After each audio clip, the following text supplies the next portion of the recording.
Hola, vamos a comenzar a ver el factor de Bayes, que es cómo calcularlo con JAS y cómo interpretarlo. Veréis en este vídeo los elementos claves necesarios un poco para la preparación del examen. Hay otros vídeos donde podríais profundizar más adelante, pero de momento vamos a lo concreto, que es la preparación de este examen.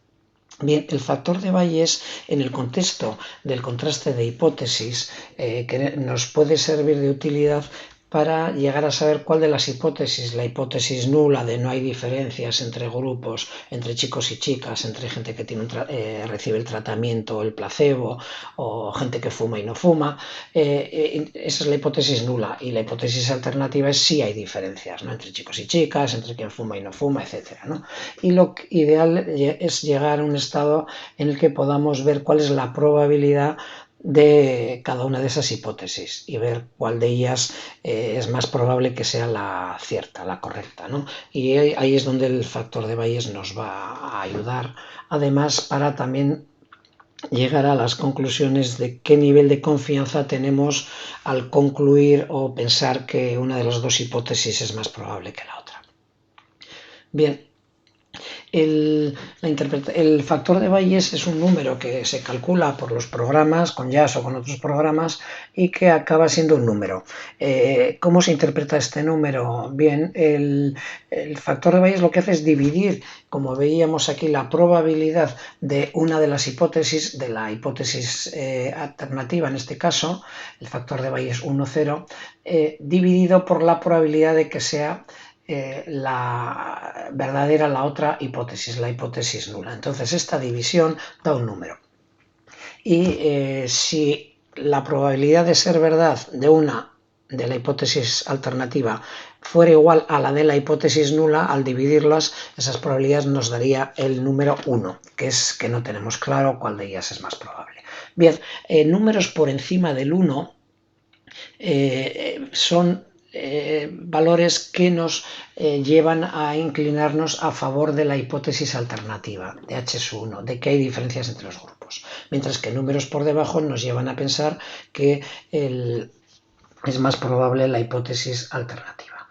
Bien, aquí vemos que hay una graduación del 1 al 3, serían datos anecdóticos, tienes un nivel de confianza muy baja en que esto realmente, esas diferencias sean tan relevantes, ¿no? O no estás tan seguro en que eso sea así con los datos de tu estudio. En cambio, si el valor del factor de Bayes es entre 3 y 10, ya tienes un nivel de confianza un poco más alto, aquí lo califican de moderada, de 10 a 30, pues ya sería una confianza fuerte a favor de la hipótesis de que hay diferencias entre los grupos comparados. De 30 a 100, muy fuerte, y mayor de 100, si el factor de Bayes 1, 0 es mayor de 100, pues prácticamente tienes casi la creencia absoluta de que es así. Para acordaros los números 1 a 3 anecdótica, de 3 a 10 moderada, 10 ya es un número que si pasa de 10 es fuerte, y de 10 a 30 fuerte, de 30 a 100 muy fuerte y luego extrema. Y por debajo pues también tenemos una referencia si el valor es menor de 1, dependiendo del valor en qué nivel de confianza estaríamos. Bien, estamos hablando de contraste de hipótesis en el que si comparamos dos medias iríamos a los contrastes de la T en JAS, y aquí tenemos las opciones bayesianas. Tenemos también arriba las clásicas y debajo las bayesianas. Iríamos al contraste T para muestras independientes. Si tuviéramos más de dos medias, 3 o más, pues haríamos ANOVA, que también tenemos la opción bayesiana. Y si fuéramos a comparar proporciones entre grupos, utilizaremos la opción de tablas de contingencia dentro del icono de frecuencias. Aquí están por una parte las tablas de contingencia del modelo clásico y abajo las tablas de contingencia para conseguir el factor de Bayes. Vamos ya a ver ejemplos concretos. Estos datos, análisis, están basados en la base de datos de enfermedad coronaria que utilizamos en alguna de las primeras prácticas de ordenador o de aula, y que tienes una serie de variantes perdón, en el que la más importante es la variable de si están enfermos o no, las personas si tienen un estrechamiento de alguna arteria coronaria, ¿no? Y luego tenemos una serie de datos, edad, género, si tenían dolor torácico, niveles de colesterol, si la glucemia en ayunas, etc. Bien, aquí vamos a comparar dos medias, la presión arterial sistólica en reposo en personas enfermas o no enfermas. El contraste de hipótesis es ¿hay diferencias o no? Esto es, la hipótesis alternativa es que hay diferencias, ¿no? Y si la hipótesis nula sería no hay diferencias. Veis que este es un contraste bilateral. Si quisiéramos un contraste unilateral de solo me interesa saber si el grupo 1 tiene más presión arterial que el grupo 2, el contraste sería diferente.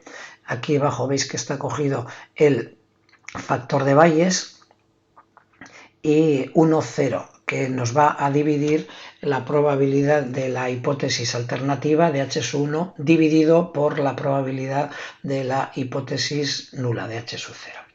Bien, clicando en gráficos nos van a dar los siguientes resultados también. Lo más importante es la tabla del contraste bayesiano que vemos aquí a la derecha, que nos da que el factor de Bayes, Bayes factor, es 1,0, tiene un valor de 3,5. Ya vemos claramente que está por encima del 1. Y si nos fuéramos a estas categorías de anecdótica moderada, 3,5 está entre 3 y 10, y iríamos a tener un nivel de seguridad moderada, en que hay diferencias en la presión arterial en reposo entre personas enfermas o no. Aquí también nos presenta con la opción previa y posterior este icono, este dibujo del diagrama de sectores, esta especie de tartita o queso, en el que vemos representado en la parte de arriba coloreada la probabilidad de los datos, si de verdad fuera cierta la hipótesis alternativa de diferencias entre los grupos, dividida por la probabilidad de los datos si la verdad, aquí debajo en blanco, fuera los datos más probables bajo la hipótesis de H sub 0. Vamos a ver ahora con otra variable, el colesterol.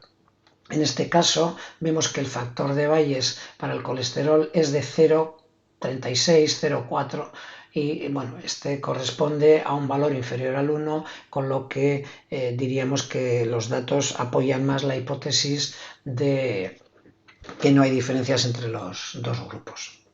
Pero tiene un valor de 0,36 que está en la categoría anecdótica. No tenemos gran seguridad con estos datos.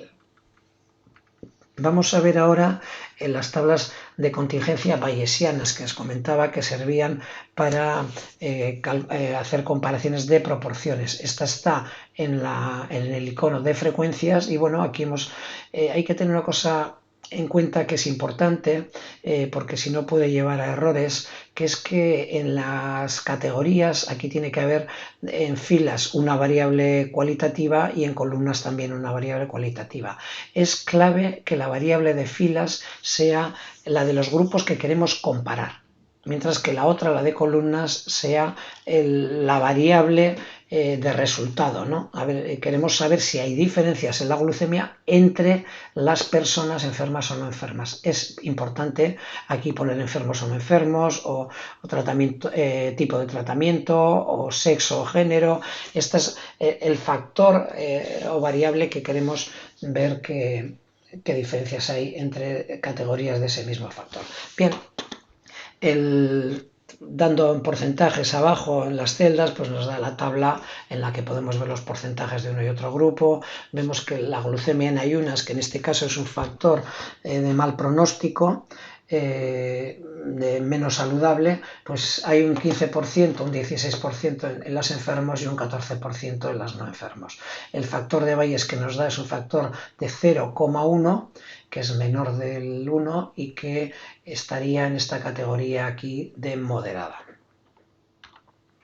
Eso es lo fundamental que tenéis que entender y saber calcular e interpretar correctamente. Acordaros de las escalas de interpretación. Está fácil de entender que por encima del 1 es a favor de la hipótesis alternativa de diferencias y por debajo iríamos a creernos la hipótesis nula de no diferencias. Bueno, los números 1 a 3, anecdótica, de 3 a 10 moderada, de 10 a 30 fuerte, 30 a 100 muy fuerte y por encima extrema. 1, 3, 10, 30 y 100 como referencias. Esto sería lo básico.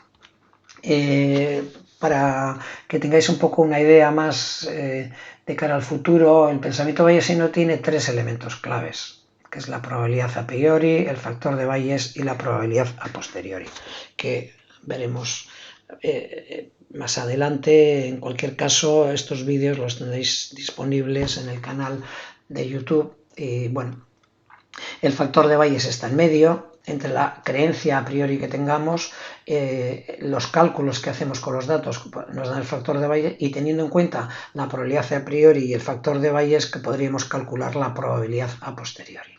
Esto expresado de otra manera gráfica, todos podemos tener o no creencias previas a favor o no de una hipótesis, ¿no? Yo creo que las vacunas de la COVID va a funcionar porque soy optimista, o se ha visto que en otras vacunas ha funcionado, ¿no? En otras enfermedades. Otra gente puede pensar que no y ser menos optimista. Tenemos creencias previas. Con los datos del estudio calculamos el factor de Bayes, que es un factor de actualización de la predicción, y si multiplicáramos la razón, la división entre la probabilidad de la hipótesis alternativa dividido entre la probabilidad de la hipótesis nula, si multiplicáramos esto por el factor de Bayes, conseguiríamos la información que realmente queremos, que es esta de la derecha. ¿Cuál es la probabilidad con el estudio, con los datos de mi estudio, de que sea verdad la hipótesis alternativas de que hay diferencias, dividido por la probabilidad de que sea verdad la hipótesis nula? Bien, si no tenemos una idea previa, si no sabemos si es más probable una hipótesis, la alternativa, que la nula, podemos asumir de entrada pues que son igualmente probables. Si la probabilidad de hipótesis alternativa fuera igual que la hipótesis nula, al dividir esas probabilidades nos daría un 1. Y 1 multiplicado por el factor de Bayes nos daría lo que realmente queremos saber, que es la odds a posteriori.